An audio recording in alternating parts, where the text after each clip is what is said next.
That's my thing, you know. And I won't sneeze at all the Duke stuff around here. yeah, right. It's our first time talking or whatever. So we're gonna begin, you know, at the start of everything. So, first thing, you know, where did you grow up? Grew up in Mount Healthy. Lived there since I was four. My parents moved there when I was 4 months old, and I lived there up until I graduated high school. It was just the neighborhood I grew up in. So, And you know, how was life growing up there? well, my parents divorced when I was 5 or 6. So my mom was a single parent house. My mom did what she had to do to take care of me, raised me what she did. I always say the hardest thing. I always said my mom was somebody I admire because it's hard to raise a man. It's hard to raise a boy, and she did the best she could. Smacked me upside the head a few times, keep me straight. But you know, for better or for worse, I'm the man I am today because of her. Right. And what did your mom do for a living? My mom worked for Procter and Gamble. She worked in different departments there. She actually still works there. She runs the mail department at P&G and Ivorydale. I think it's Ivorydale. They didn't change the name of it so many times. I can't remember. But she's been working there. She's worked for Procter and Gamble since I was 7. So she's been there almost 42 years. Wow. And I asked her, did she want to retire? She's like, for what? I like getting up and going to work. I don't feel like retiring or nothing like that. So she's like how my grandpa was. My grandpa worked, he was 75, and my mom's now 73. But she keeps working because that's what she likes to do. Okay. And you talk about your parents splitting up. Did you still have a relationship with dad, or how'd that go? Kind of, sort of. He moved, because I was actually born in California. I was born in San Diego. My dad was a Marine. When my parents split up, he moved back to California. He remarried, and he has 2 sons of his own. So me and him, we weren't really, we talked every now and then, but we didn't like have a real deep relationship. Not until after I got out of high school, and then it was like we kind of talked, and we never really had any kind of real in-depth relationship because I've always defended my mom, and he was always, well, I wanted to move back to California, and she didn't, blah, blah, blah. So it was, we never really connected that much, and we would talk every now and then. He passed away 2014, I think it was, but we never really connected. Now, me and his sons were pretty tight. Me and his youngest son, we're real tight. Now, his oldest son passed away a few years ago, too, so it's like it's me and him, we kind of talk every now and then, so. And were those your only siblings? Yeah. From his relationship with the other one? His second marriage, he had 2 sons.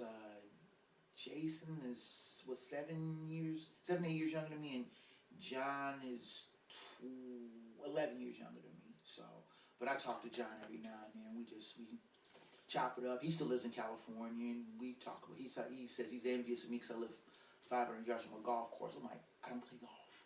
Yeah. Okay, so growing up, you know, where you were, single parent, only child, essentially, what kind of kid were you? You know, a good kid? I was a good kid because I never wanted to disappoint my mom. She always set things up for me and said, you know, this is the way you need to be. You need to stay out of trouble. I was always afraid of if I did something or cut up. I mean, I got into stuff. It was crazy with my friends or whatever. But I didn't get into anything really deep because sooner or later somebody would say, I'm going to tell your mom. And that was the thing. I didn't want to get into it with her, and I didn't want to disappoint her. So, I got into normal stuff that kids get into, cutting up or whatever. I like playing sports, but I didn't really get in a whole bunch of stuff because I didn't want my mom to go upside my head. Right. So kind of what you just said, what were kind of your interests as a kid? I was a sports head from as far back as I can remember. My mom gave me a subscription to Sports Illustrated and was like, you will read this front to back and tell me a couple of key stories. And it was like, I always loved to read. So she took that and then budding love of sports and was just like, here, if I feed enough sports to him, he'll stay out of trouble. So I Played baseball, little league, played a little football, wasn't really played basketball. I was more a video manager when I was in high school for uh, my high school, but I didn't really get like deep into sports or anything like that. I mean, I played, but it was more of last man off the bench type of thing. So, but I enjoyed it because I liked playing. I liked the camaraderie. It was fun. And so, were you a good student? I was a decent student. I was about a B plus. I mean, I did enough. I was school bored, to tell you the honest truth. High school. When I was in high school, I was bored more than anything because it was like, all you want to do is read me to recite everything that you told me, and it was like I'm not learning anything. I didn't feel like I was challenged. Now, and I used to hear the teachers always say, "Well, he could be such a better student if he applied himself." I'm like, I'd be a better student if I had more challenges. But that was the way I was. I was a wise ass when I was in high school because, like I said, to me, school bored, and I didn't have any real motive. I wasn't really motivated. I didn't really get motivated for school till I was in college. So. Okay. And so you said you did a little basketball and stuff, and off camera you were telling me a little bit another connection that I just realized, me going to Hamilton, and you had an experience playing against Hamilton. Basketball. Tell us about that. I really wouldn't say it was playing. I mean, I was video manager of my high school my senior year, and I would videotape basketball games. Well, they would let the managers dress for games the last game of the season. I don't know if they still do it, but they did it with me. So I dressed, played. I was able to get into the last game of the season. It was cool. We played a tournament game. I got into that game late. Cool. Well, then we played Hamilton. And Hamilton was, and pretty much still is, a beast of a basketball school. And I think they were the number one seed, and we had no chance against them. We played them decent for a little bit, but then they started blowing us out. Well, they had a player, his name was Tyrese Walker. I mean, he'd been up playing for Xavier. We're really good player. And late in the game, I don't know why he was still in the game. Coach said, "You want to get in the game?" And I was like, "Cool." So I get in the game, and I'm like running around or whatever. And somebody tries to throw me a pass, and cuts it off and intercepts it and goes taking off down the court. Now, my competitive instinct is like, he stole the ball. Go get him. So I'm running after him, and then all of a sudden, I'm like running, and then all of a sudden, dawns in my head, you're 5'5", maybe 5'6". He's 6'3", 6'4". What are you gonna do if you even catch up to him, much less try to stop him? So he goes up, boom, dunks it. I'm like, whatever. Game, inbound the ball, game ends, whatever. Next day I get in school, people are like, "Hey, how did you get posterized?" And I'm like, what? Didn't know what anybody was talking about. I'm thinking, didn't that many people see the game? Well, my first period teacher was my history teacher. He was a basketball coach. And he's like, "You okay?" I'm like, "Yeah, why wouldn't I be okay?" He's like, "Have you seen the paper?" And I'm like, "No." He's like, "I think you better have a seat, brace yourself." Puts out the Cincinnati Post, and there, biggest sin, Walker about to go up for a jam, and I'm like 20 feet behind him. I'm with this look on my face like, whatever, because I'm thinking, what am I going to do? I don't want to go catch him or anything, but everybody's like, "You got posterized." I'm like, I didn't get posterized. I was 20 feet behind him. Right. And the funny thing was, years later, I ended up running into him being an insurance agent now, and it was more of a close-up of him dunking, but it was from that same picture. And I said, I know when that picture was taken. He goes, "Really?" I said, "Yeah, I was 20 feet behind you." And he goes, "I didn't even know you were on the court." I was like, "I know. All you saw was the basket and the basketball." But it's like every time I see Hamilton, I'm thinking, I did not get dunked on. I was 20 feet behind him. Okay. All right, so you're in high school, doing what you do, and what were some of your other interests, like outside of sports, or what was you thinking about? I wanted to be a writer. I wanted to write the next great detective novel. So I was always, most of the time, had my nose in a book, either a sports book or a detective novel or something like that. So my mom's always cultivated my love of reading. So I read a lot. And then I started doing creative writing, and people were like, "Hey, you're pretty good." And I was like, this is just stuff that pops in my head. So I just wrote stuff, and that was something that I like to do because it was just, I have a creative imagination. Right. Okay, and so were you What was like your dating life like at the time? What was that? I haven't dated like when I was in high school. I had girls that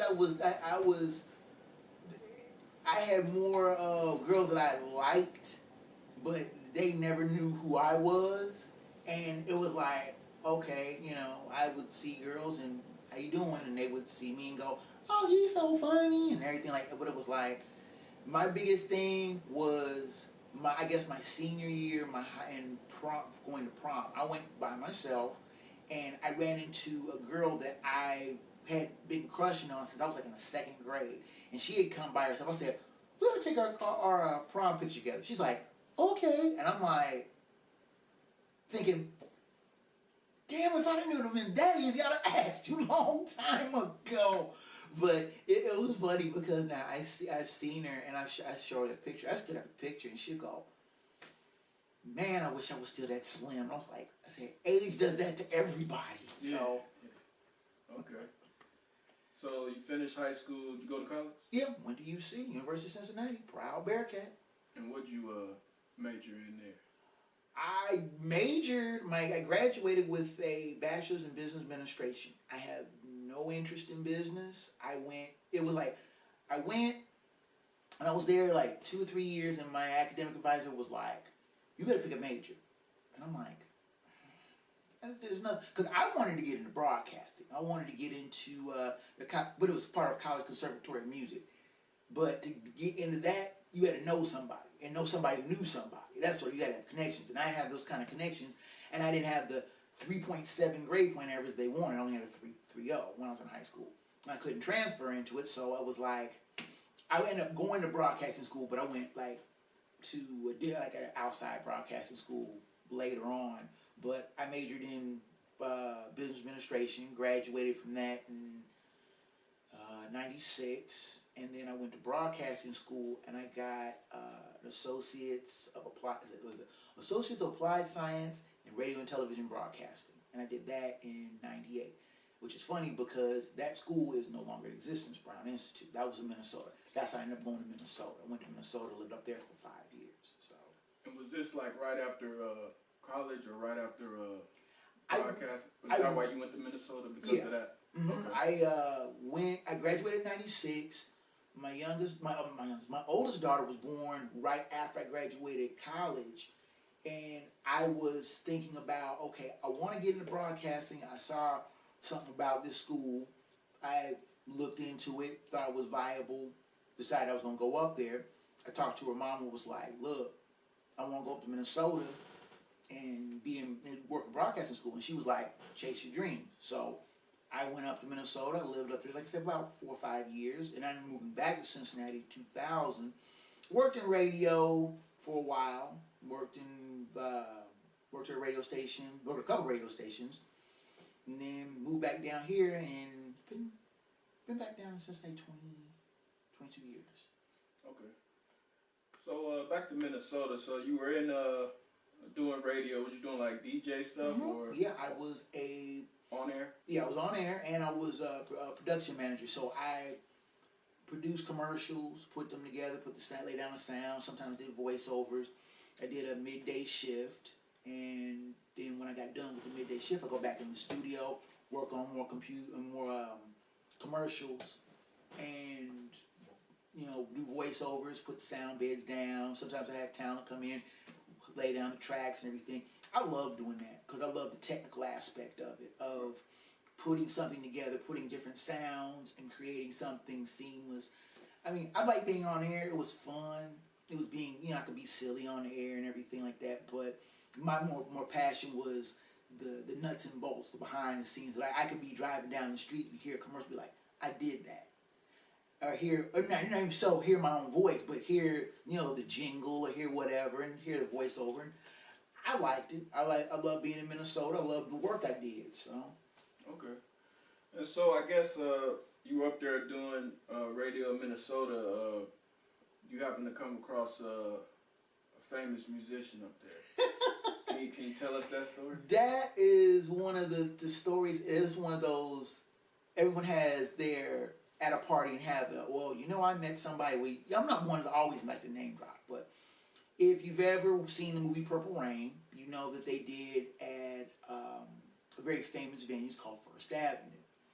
It's kind of a bar, nightclub, where a lot of famous people have done shows at.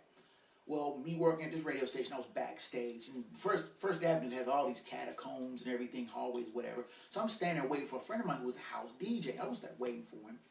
Leaning up against the wall, killing time, whatever. I look, and coming around the corner was Prince. Now, I'm a big Prince fan. Have been a big Prince fan since I was like a little kid. So I'm standing, leaning up against the wall, have my foot up against the walls, leaning. He walks by, real short guy. I mean, he was like maybe 5'5". He had heels on. So he walks by and he kind of glances over at me. He stops. He leans back against the wall, standing right next to me. Now I'm like, don't geek out, don't fanboy, don't do. So he's leaning against the wall, and I'm like, how you doing? He's like, how you doing? And I was like, I'm KJ, and I was about to, tell him, my radio name was KJ St. Clair. So I turned, I was like, I'm KJ. He goes, I know who you are. And he gives me this kind of like, I know who you are. I've heard you on the radio. And I'm like, thinking, oh my God, Prince knows who I am. I'm like, freaking out. So I'm trying to look through, I keep cool, keep cool. So we stand there, we chatting, just chopping it up real quick about who's playing and this and that. And who I know and this and that. And he's like, so I'm thinking, well, I gotta split. And he turns and I'm thinking, okay, I gotta tell him how much I like his music, just to tell him. I said, man, I really dig your music. And he looks at me, he gives me this little sly grin, he goes, got a big enough shovel? I'm thinking, I done fanboy.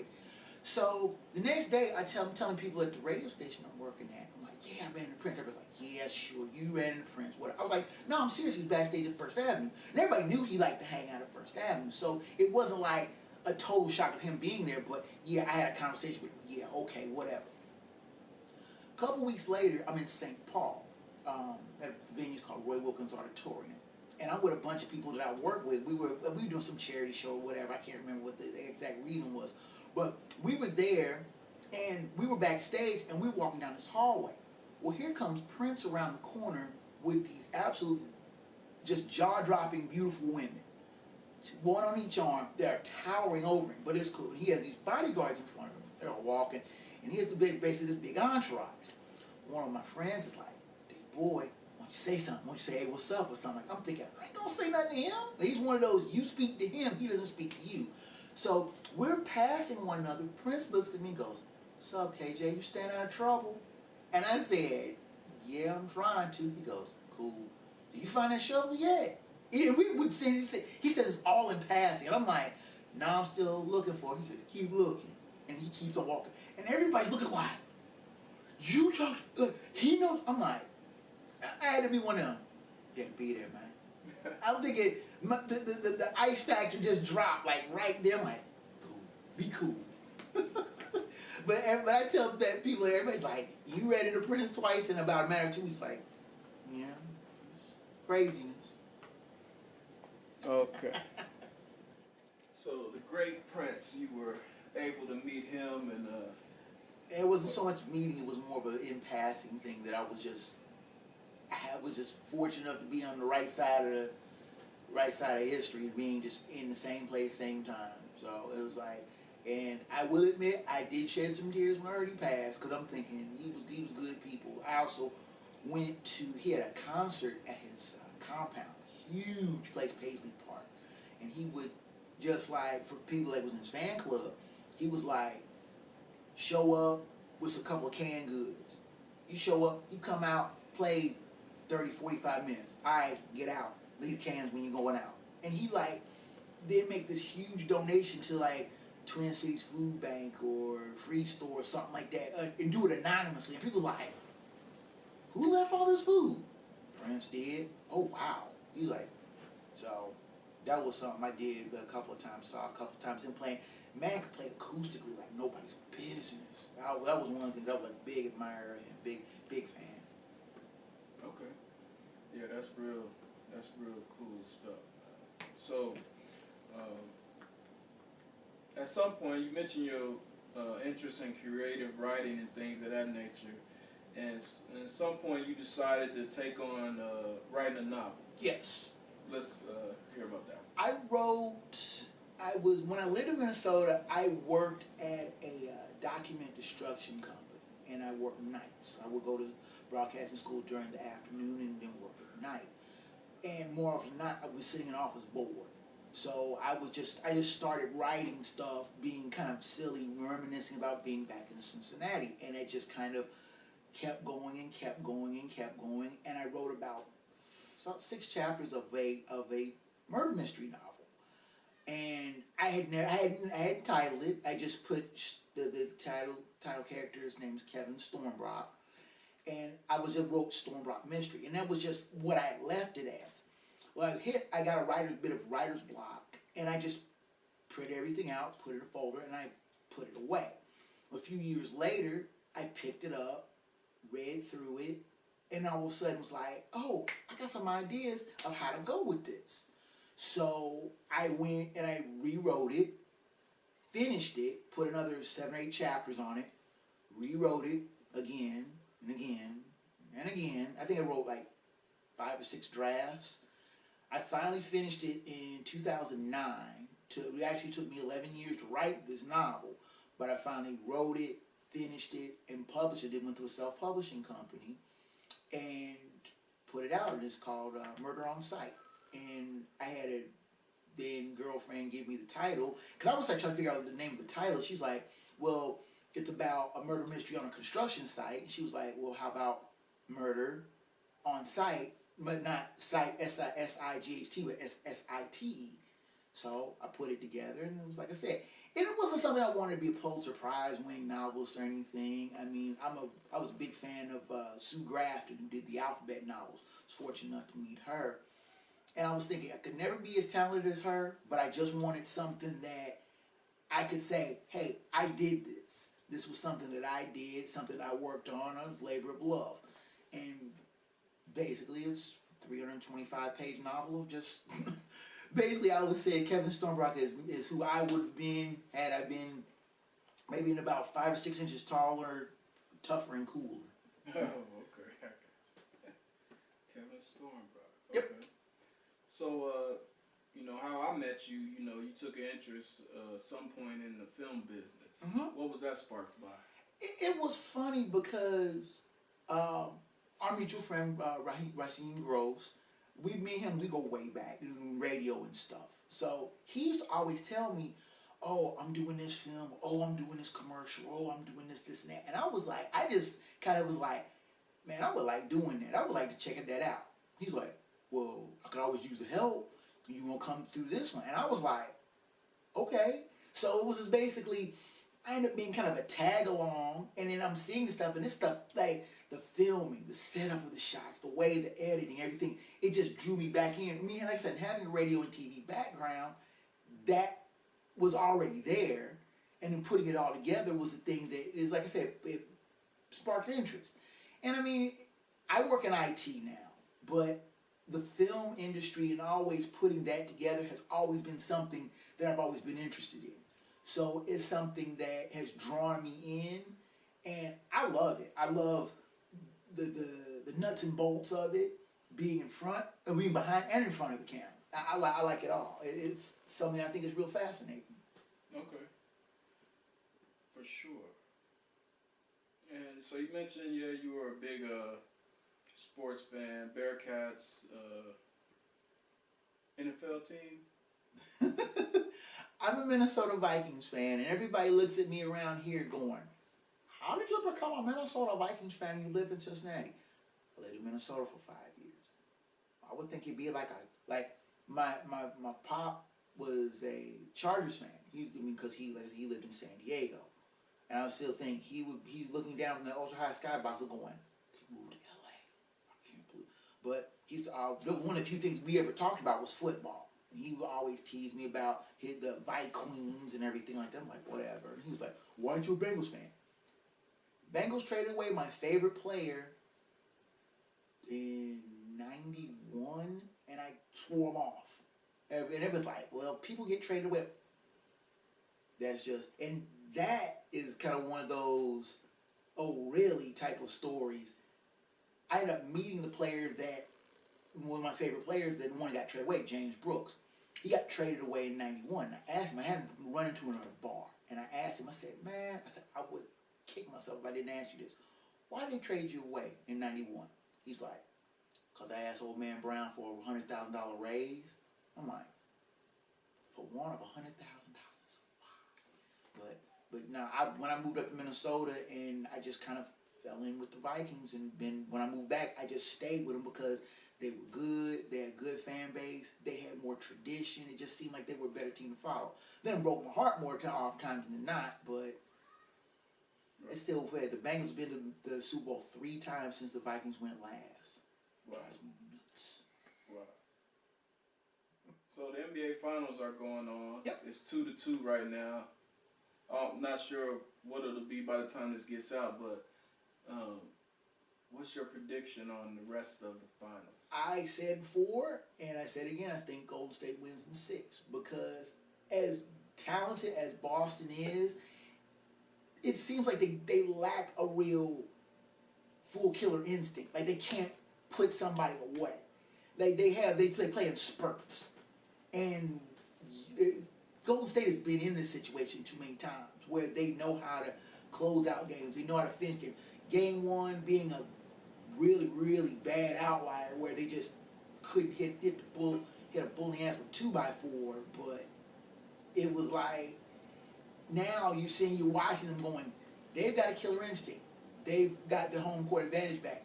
Can't see them losing at home again.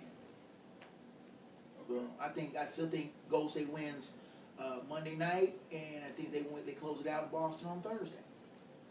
Gotcha. And talked about the finals prediction. Going forward, like in your film career, in your aspirations or whatever, what are you kind of looking, to do with your career? I guess in all ways. I guess I want to do more. I guess more in front of the camera roles. Get more. I don't ever see myself being a lead actor or anything. Even though I have a movie poster of my book that I kind of like totally made up and was like, I'm the protagonist and everything. But I think I have more of myself as more of a bit player, sidekick type of role.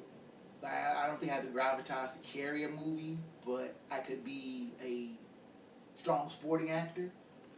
But it's one of those things that, whatever roles I can get into, when I can read for, hey, I'm down for it. I was like, it's fun. To me, it's not really, it's work, but it's not really work. But it's like you do something that you enjoy. Doing something you enjoy, it's not work. You're not really putting in labor intensive. But if you're doing something you enjoy, it's not really something that's a bad thing, that's working.